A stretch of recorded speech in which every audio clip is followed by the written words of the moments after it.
Cinema Wellman. I'm your host, David, and another month is in the books.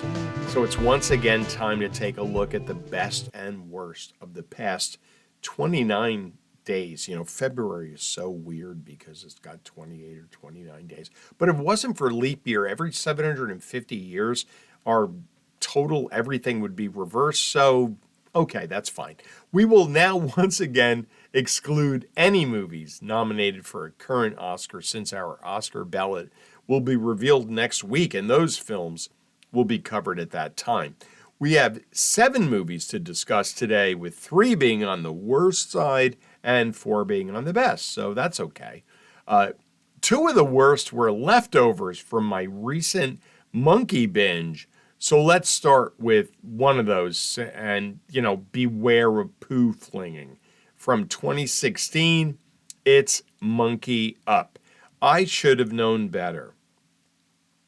I should have not tempted fate and watched one more monkey movie. And this was the last one. And I watched it, and yet here we are. Truth be told, I watched this for Crystal the Monkey and Crystal the Monkey alone. I was impressed with her work in the other films I watched her in, and watched this one to give it a shot. Unfortunately, they had her speak in this movie, and she was voiced by a male. So disappointed. The parents in this movie are absolutely terrible.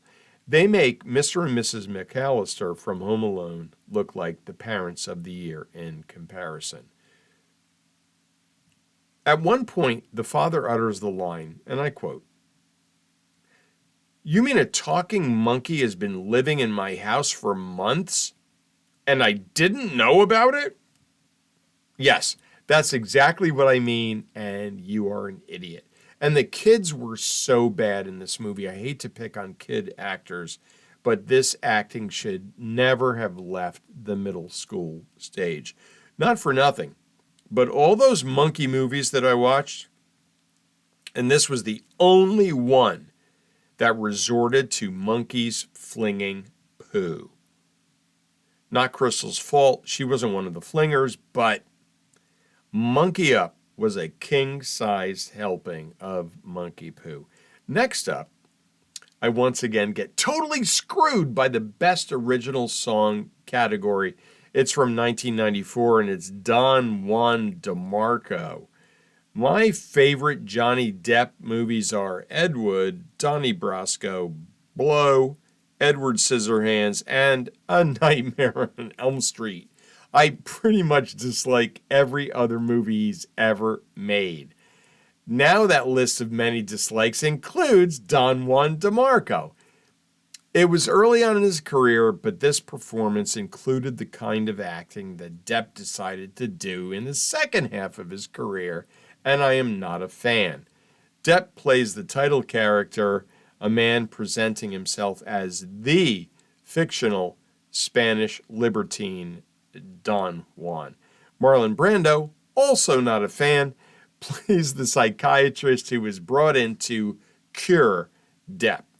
This role, Brando's role, could have been played by 24 other actors his age. He brings nothing to the table other than his inability to memorize his lines. I guess this is a film about mental health, although I'm not sure the filmmakers cared enough about mental health to make a film that respects it. Next up, the very worst of the month, and the last, I promise you for now, of the monkey movies. From 1976, it's Ape. There was a scene in this film that absolutely stunned me.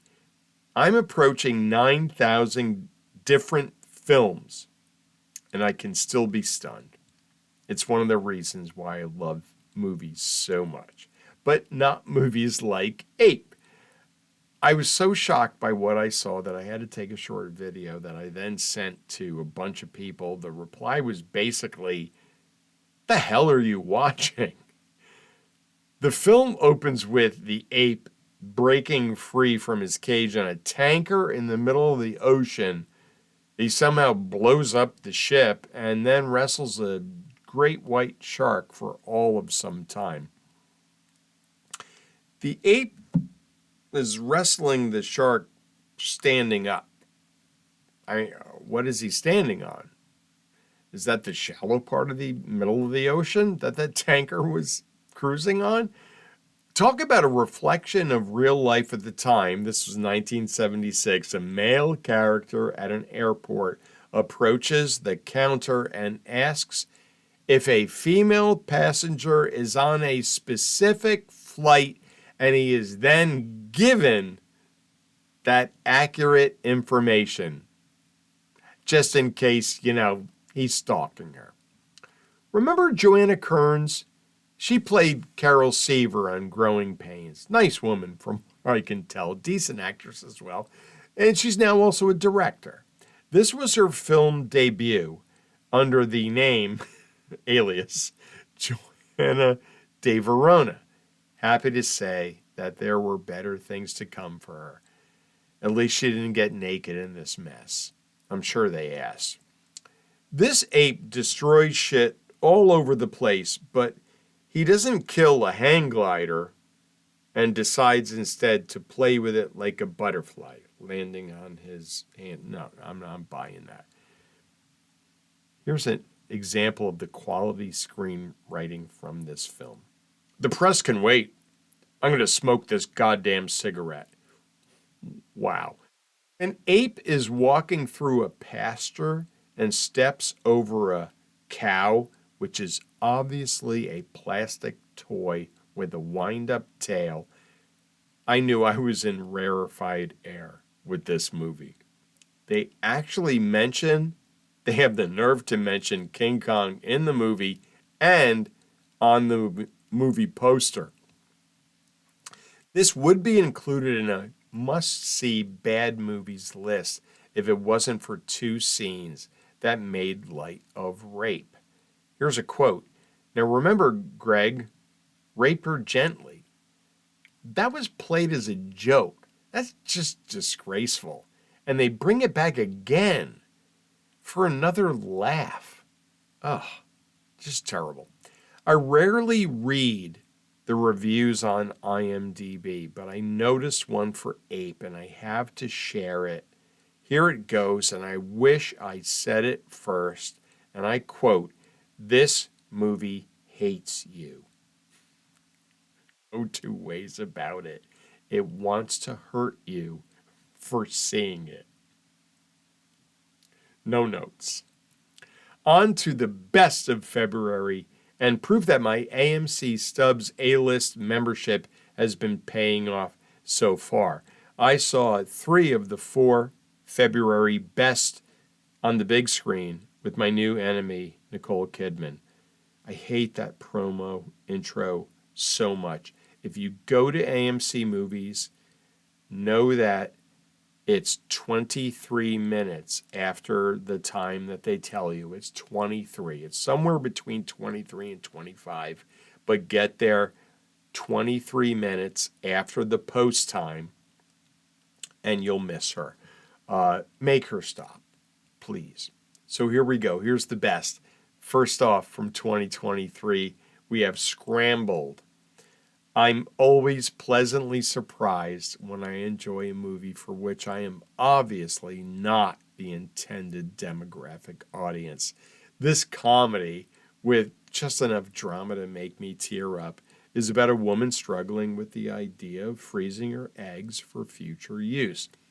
Leah McKendrick pulls the Citizen Kane here. She wrote it, she directed it, she starred in it. And it's a semi-autobiographical film that IMDb describes as follows.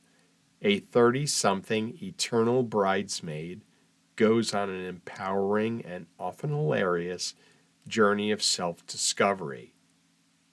This film was not made for old white guys, and yet this old white guy thought it was delightful. I guess I was supposed to identify with the young woman's father, played by Clancy Brown, who is closed-minded, old-fashioned, and for the most part unsupportive. Instead, I was open-minded, supportive of Nellie, and sympathized with her as the seemingly endless parade of losers and weirdos she has to choose from shows, they are anything but desirable.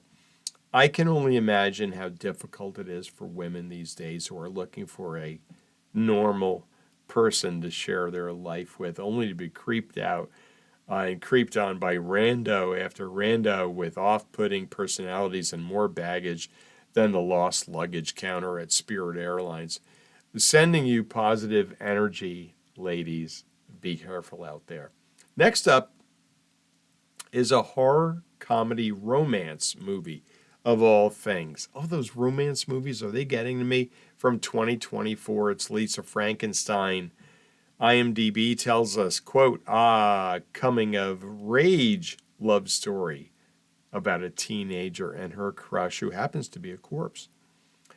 After a set of horrific circumstances bring him back to life, the two embark on a journey to find love, happiness, and a few missing body parts.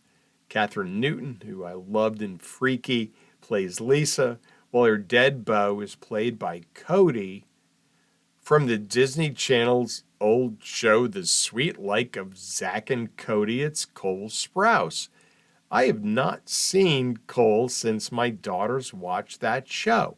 It's unwatchable. And I think he does an excellent job as the reanimated corpse, and I mean that. It's a non-verbal role, and Sprouse does a commendable job displaying emotion through his grunting and the movements of his decayed face and body. They never really explain how he gets reanimated, but I seem to forgive that rather easily. First-time director Zelda Williams, Robin's daughter, does a good job in this campy comedy set in 1989. Zelda was in good hands since this was written by Diablo Cody. Juno, keep writing, Diablo. Carla Gugino is deliciously hateful as Lisa's stepmother, Janet. And I love the little reverse girl gets hot by removing glasses trope by having Lisa become more attractive and popular with her classmates and peers the darker she gets. That was a nice touch. Next up is an animated kids film written by the guy who wrote Eternal Sunshine of the Spotless Mind and Being John Malkovich. It's from 2024 and it's Orion in the Dark. Yes, Charlie Kaufman wrote a kids movie and it's tremendous. IMDb tells us, quote, a boy with an active imagination faces his fears on an unforgettable journey through the night with his new friend, a giant smiling creature named Dark. John Malkovich not included. Orion is a boy who is afraid of pretty much everything. I wasn't like that when I was younger, but I have to admit he reminded me a lot of my current self. Something Orion is really afraid of is the dark. And when he meets Dark, adventure ensues. Good feelings, nice message, etc. It's DreamWorks, people. And it's on Netflix, and it's only 93 minutes. Winner, winner. You should watch it. I enjoyed the characters who accompany Dark and are all part of our nightly sleep. We have sweet dreams, we have insomnia, we have quiet, we have unexplained noises, and we have good old sleep.